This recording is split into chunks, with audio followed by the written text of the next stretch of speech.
তো আমাদের দেশে দেখা যায় যে প্রতি বছরই অনেক অনেক শিশুই হচ্ছে আমাদের মোবাইলে আসক্ত হয়ে থাকে। আবার আমরা অনেক কাজ যেমন আমাদের অনলাইনে ক্লাস করতে হয়। ব্যাক গ্যালারি তৃতীয় বর্ষপূর্তিতে ১,০০০ টাকার পণ্য কিনলে সৌজন্য কুপনে রয়েছে ফ্রিজ, বাইসাইকেল সহ আকর্ষণীয় পুরস্কার। ঠিকানা ইসলামী ব্যাংকের নিচতলা, পাটগ্রাম। হচ্ছে আমাদের অনলাইনে হচ্ছে বিজনেস করতে হয় এক্সেট্রা। তো আমরা খুব সহজেই যদি আমাদের চোখের এক্ষেত্রে কিন্তু আমাদের চোখের ক্ষতিটা বেশি বেড়ে যায়। তো এক্ষেত্রে হচ্ছে যদি আমরা এই হোলোগ্রাফির মাধ্যমে করি, তো এখানে হচ্ছে মোবাইলটা এর উপর রাখতে হবে। তো তারপরে যদি হচ্ছে মোবাইলটা রেখে এই এতে করে দেখা যাবে, এতে করে হচ্ছে আমরা খুব সহজেই আমাদের দরকারি কাজ করে নিতে পারবো এবং সাথে আমাদের কোনো চোখের উপর কোনো ক্ষতি হবে না বা প্রভাব পড়বে না। এটাই।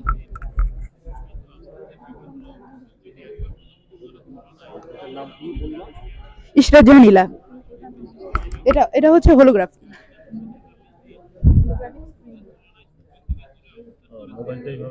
হ্যাঁ, এতে হচ্ছে আমাদের চোখের কোনো ক্ষতি করবে না। সেক্ষেত্রে হচ্ছে যে আমরা কিন্তু দীর্ঘক্ষণ ধরেই কিন্তু আমাদের মোবাইলে আমরা সময় কাটাই বা হচ্ছে আমরা দীর্ঘক্ষণ ধরেই মোবাইলে ক্লাস করি। মোবাইল প্রয়োগ করে এভাবেই যদি আমরা হোলোগ্রাফির মাধ্যমে তাদের উপর উপস্থাপন করি, তাহলে খুব সহজেই কিন্তু তাদের যে একটা চোখের ক্ষতি বা তাদের যে চোখের ক্ষতিকর যে কোনো কিছু ক্ষতি হবে, এটা থেকে এটা সম্ভাবনা খুবই কম। আর আর আমাদের এই ক্ষেত্রে হচ্ছে আমরা খুব সহজেই যে কোনো জিনিস হচ্ছে আমাদের কোনো স্বাস্থ্যের উপর ক্ষতি করবে না। ধন্যবাদ। এটা হচ্ছে আমাদের কয়েকটা প্রজেক্ট আছে। এটা হচ্ছে স্মার্ট হোম। স্মার্ট হোমে অন্তর্ভুক্ত হচ্ছে আমাদের সৌরচুল্লি, আছে হচ্ছে ভার্টিক্যাল ফার্মিং। ভার্টিক্যাল ফার্মিং এর পুরা বিশ্বে 13টা প্রকারভেদ আছে। তার মধ্যে আমাদের একটা হচ্ছে অ্যাকুয়াপনিক্স। অ্যাকুয়াপনিক্সের আমরা এখানে অ্যাকুয়াপনিক্স রাখছি। আমরা জানি অ্যাকুয়াকালচার হচ্ছে মৎস্য চাষ, তার সাথে আমরা কৃষিটাকে যোগ করে অ্যাকুয়াপনিক্স করছি। এখন আছে হচ্ছে আমাদের rain water harvesting. Rain water harvesting হচ্ছে বৃষ্টির পানি সংগ্রহ করার যে প্রক্রিয়াটা, সেটা হচ্ছে রেইন ওয়াটার হারভেস্টিং। এখানে বৃষ্টির পানি আমরা ছাদের মধ্যে সংগ্রহ করছি। সংগ্রহ করার পরে সেই পানি মানে এখানে আসবে, এই প্রথম ট্যাঙ্কে আসবে। প্রথম ট্যাঙ্কে এসে সেই ট্যাঙ্কে পিউরিফাই হবে, দেন এই ট্যাঙ্কে এসে স্টোর হবে, যেটা হচ্ছে ডিস্টিল ওয়াটার, এবং এটা আমরা বাড়ির বিভিন্ন কাজে ইউজ করতে পারবো। আমাদের হচ্ছে এখানে আমাদের একটা খামার আছে।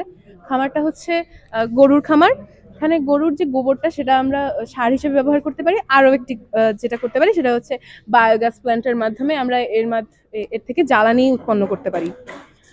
বায়োগ্যাস প্ল্যান্ট হচ্ছে খুবই পুরনো একটি প্রক্রিয়া, কিন্তু এটা প্রত্যেকটি বাড়িতে বাস্তবায়ন করা উচিত। হ্যাঁ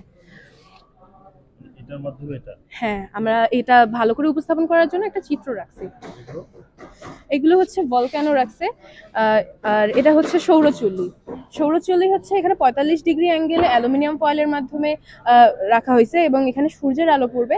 সূর্যের আলো এখানে প্রতিফলিত হয়ে আসবে, এবং এটা গ্রিন হাউসের মতো কাজ করবে। তাপ এবং আলো একসাথে এখানে আসার পরে আলোটা প্রতিফলিত হয়ে বাইরে আসবে, কিন্তু তাপটা ভিতরে থেকে যাবে। ওই তাপ প্রতিফলিত হতে হতে এটা কয়েক গুণ বেশি তাপমাত্রা তৈরি করবে, এবং ভিতরে থাকবে হচ্ছে আমাদের অ্যালুমিনিয়ামের বাটি, যেখানে আমরা রান্না করব।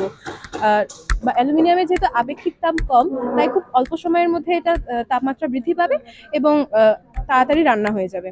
আর আমরা যেহেতু জ্বালানি ব্যবহার করছি বিভিন্ন ধরনের রান্না করার জন্য, তো সেক্ষেত্রে আমাদের প্রাকৃতিক পরিবেশের ক্ষতি হচ্ছে, আমাদের ওজোন স্তরের ক্ষতি হচ্ছে।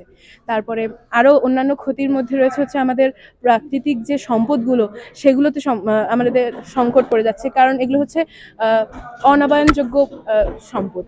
আর আমরা এই নবায়নযোগ্য সৌরশক্তির মাধ্যমে যদি রান্না করতে শুরু করি, তাহলে আমাদের এই সম্পদ ফুরিয়ে গেলে অথবা এই সম্পদ থাকাকালীনও আমরা এটা সংরক্ষণ করতে পারবো, এবং সম্পদ যদি ফুরিয়ে যায় তবুও আমরা এটা তৈরি করতে পারবো, এর মাধ্যমে খাবার তৈরি করতে পারবো।